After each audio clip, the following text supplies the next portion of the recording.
So it's been an exciting Christmas period so far. The games have been coming thick and fast. There's been some changes to the table, and the results have been nothing short of exciting. And actually, I must commend us on the video because some of our predictions have been coming true. Actually, we're bold enough to say City. City we're going to struggle against Everton. We made some very bold statements about Chelsea, Fulham as well, and yeah, I'm looking forward to someone predicting Liverpool to lose, anyways. But yeah, no one is yet to predict that. No, no, no, no, no. I still have my badge of honor for West Ham Mm. beating Southampton. Oh yeah, yeah, yeah. Fair enough. But anyway, so moving forward, there are some nice games to wrap up 2024, and they are promising to be very exciting. I mean, I looked at the fixture list and I can see some drama just to round off the year. But first off, let's start with City again. And I think for all the times we've been doing this call, I don't think City have actually won a game since we started doing our previews. And even the game we dubbed as the gift from Santa, they did not take advantage of Santa's gift, sharing the spoils with Everton. And I must say that Everton actually they deserved the point. It was not a lucky point. They were Yep. well deserving of a point. And now City travel to take on Leicester City.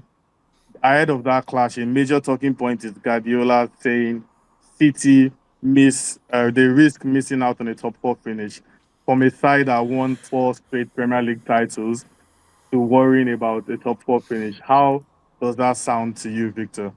It is a little bit of panic mongering, I think. Yeah. I do feel like they will manage to finish in the top four because, Mm, as I said in the previous video or the one before that, I still don't believe Forest will have the staying power and actually make Champions League.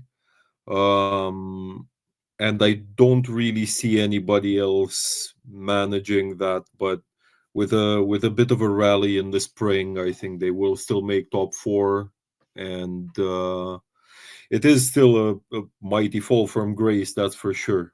But I don't mm. think that we're going to see City in Chelsea's position this season, playing Conference League or anything like that. Yeah, fair enough. And speaking of the side they took against Everton, Everton also take on an informed Nottingham Forest, and it's funny because Everton played Arsenal, Chelsea, and Manchester City consecutively, and they did not lose. They did not lose any of those games. Now that they are taking on Nottingham Forest, any chance of an upset in that game? Yeah, I think it's a tough one. For both teams actually. Forest don't score that much, okay? So they are on 24 Premier League goals. That's the least of all top half teams. Yeah. At the same time, Everton are very solid defensively. They've conceded 22 so far. No other team not in the Mm. top six has a better defense. They've only Yeah. conceded one in the last four games. I can easily see a blank draw happening. Mm, fair enough. I mean, I wouldn't disagree with you. Yeah, it looks like a game that could be a blank draw, maybe a 1-0 scrappy victory or something Yeah, like that. Yeah, yeah. fair enough. But anyways, Max, the race for the top six is heating up. Fulham and Bournemouth, two sides that you would have not imagined, in the top six race, but they are there and they are well in there with a shout. In fact, both of these sides can actually go ahead of Manchester City if results go their way. That's how funny the Premier League table is right now. But yeah, just 1 point separates Fulham and Bournemouth. And what kind of fixture can you expect here, considering that both sides know how to score, they know how to attack, and they will give it a go? Yeah, well, talking about Fulham, they're not a good attacking team for me. They're mostly Yeah. defensive, like counter-attacking team, Hmm. while Bournemouth is mostly attacking team, but they're not scoring so much. So this game should be like I see a tie in this game probably, but maybe home game can be a bit easier for Fulham, but I'll take it 1-1 tie. Yeah, fair enough. And let's move down to what's going on at the bottom of the table. Actually, Wolves are slowly finding their momentum. And I saw a stat just before Boxing Day that Wolves They never lost like a fixture on Boxing Day for almost 60 years now. And I saw Manchester United fans saying, "Oh, we are going to end it. We are going to end that run," and and then we saw how that game ended. Wolves ended up beating United 2-0. Now another win on the bounce could see them move points clear of the relegation zone, but then they take on a Tottenham side that has blown hot and cold. Do you think they can beat Tottenham? I think they can. As usual, as you very well put it, Spurs are blowing hot and cold, but Yeah. I do feel like Wolves right now are definitely riding a high, and Mhm. they've played some great football. It's not just like it was a proper smash and grab. They actually played some great football against both Leicester and United. They've Mhm. dominated United for significant periods of time as well. And I always feel like, okay, fear of relegation put together with a new face in the dugout, that's a hell of a motivator, And Yeah. I can imagine them maybe getting a draw against Spurs. I don't think either team is necessarily strong enough to blow the other one out of the water, but a Mhm. draw is definitely on the cards here. Yeah, and just one more question for you, Victor. West Ham are unbeaten in their last four league games. But now, who are they facing next? They welcome a Liverpool side that are very hungry for points at the moment. Liverpool, right now, I think the most scary thing about Liverpool is the fact that they don't care how they win anymore. They don't care if they hold the ball, whether they have possession, they lose possession. They just want to win, all about the 3 points. That's literally all that matters right now. That's what makes Liverpool more difficult to crack. But, anyways, an away trip against West Ham. Do you think it's an easy win for slots or a difficult one to crack? Okay, touching a little bit on what you said, I saw a lot of the Modric aura in Van Dijk. Yeah. When they conceded against Leicester, I remembered briefly the game they had a couple of years ago against Mm. Real Madrid, and where they were 2-0 up at Anfield, and Real ended up winning 5-2. Even at 2-0, Modric was like, calm, calm, everything's all right. It was the exact same thing from Van Dijk, and the proper leader is just worth his weight in gold. Um, I don't think it will necessarily be easy against West Ham, but yeah, I'm going to go away from my media trained answers a little bit, and I will say Liverpool should be able to win this one. I don't think it will Mm. be a cakewalk, though. Bowen is always just as unpredictable as he's ever been. Kudus even more so, and they do have. I've always admired the Czech pair, Souček and Sufal, and I think West Ham is a stronger team than where that. It's a bit deceiving where they are in the table at the moment. Yeah, yeah, fair enough. Anyways, and for you, Max, Newcastle, they've won 3 games on the bounce in the Premier League. They're actually one of the most informed sides right now. Last time out, they won 4-0. It could have been more if not for a disallowed goal and all of that. Do you think they can make it 4 wins, on the bounce against a bleeding Manchester United side? Yeah, so I'm United fan. It's not seems so good for us. Newcastle scored 11 goals, conceded none.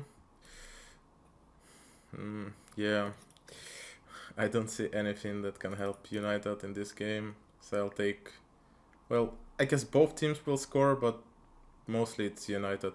Oh, Newcastle United. I mean, like 3-1. And hope you realize, Max, that if United keep on losing like this in about 2 or 3 more games, you'll be in the relegation battle.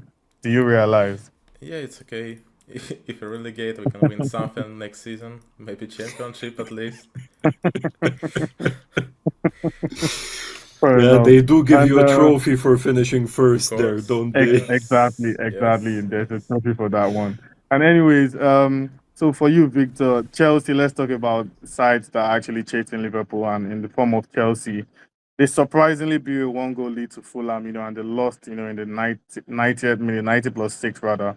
And but now they are taking on an Ipswich side that only just lost narrowly to Arsenal. people are expecting Chelsea to like batter Ipswich so much. Do you see that happening, or do you think it's a game that could cause an upset, maybe? Yeah, so everybody I think thought Arsenal would manage to bag more against Ipswich. Yeah. It ended 1-0. Sure, Chelsea are really potent going forward, and it Mm, does seem like the type of game where they might just let loose a bit, but I don't know. Is it going to be 8-0 like against Noah? No. mm, I'm still looking forward to the points Palmer will bring to my FPL team, but I don't think it will be a procession or anything like that. Probably not very tight, not as tight as the Arsenal game. I think Ipswich might also be a bit drained after the Arsenal game, but yeah, I think Chelsea will be able to win by two, maybe even three. yeah, fair enough. And just to wrap it up, let's wrap things up with Arsenal. And speaking about Arsenal, Arsenal have actually played their last game of 2024 because while other teams are playing, on Sunday, Arsenal's next game will be on New Year's Day. So they ended their 2024 campaign with a win over Ipswich. And as an Arsenal fan, I'm proud to actually say that we did not win the Premier League title, but we had the most Premier League wins in 2024. That's at least some trophy to be proud of. It's a trophy to celebrate, even though it's a virtual trophy. But I mean, I'll take it. Yeah, but for you, Max, Arsenal moved to second place, 6 points behind Liverpool after beating Ipswich. If you were a Liverpool fan, Max, would you be worried about Arsenal at the moment? To be fair, not really. At least because Arsenal lack a bit of key players. Liverpool has one Hmm. one game in hand, so it might be nine Yeah. points. So at this point, as a Liverpool fan, I don't care. Fair enough. And Victor, do you share the same sentiment? More or less, personally, I'm more of the opinion that if you're at the top of the table, it's normal to just keep looking over your shoulder. But I think Yeah. it's more the fan base that does that than the team. Um, you cannot control as a player and as a squad. You cannot control what the team in second place does or the team in third place. And this is where leaders like Van Dijk and Alexander Arnold and Robertson and Alisson come in, where they keep the squad grounded and focused. Um, I feel like Arsenal are a very strong title contender, even with the gap currently between first and second. So can be said about Chelsea, and there's no room for complacency, but Liverpool just need to focus on themselves.